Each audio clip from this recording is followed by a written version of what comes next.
know why the trees have sap coming off of the leaves, let me know. All right, I can't tell you for sure, but I've got two things that come to mind. One is aphids, but it didn't look like there was much like sooty mold coming off of that, and maybe it's just fresh, but aphids will cause that. The other thing that will happen sometimes is plants will just naturally produce guttation fluids, and those can be sticky.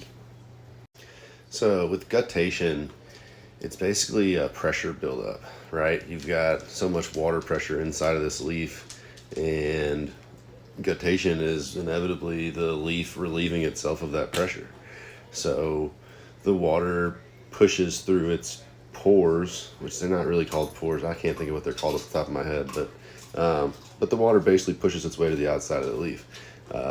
In southern climates, you're going to see this a lot when the humidity affects like the way that the plants transpire, or the way that they perspire, I guess, but it's really called transpiration.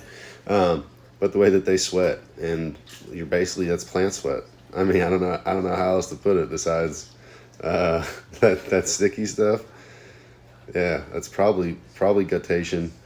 It's probably the fluids from guttation, and it's basically plant sweat.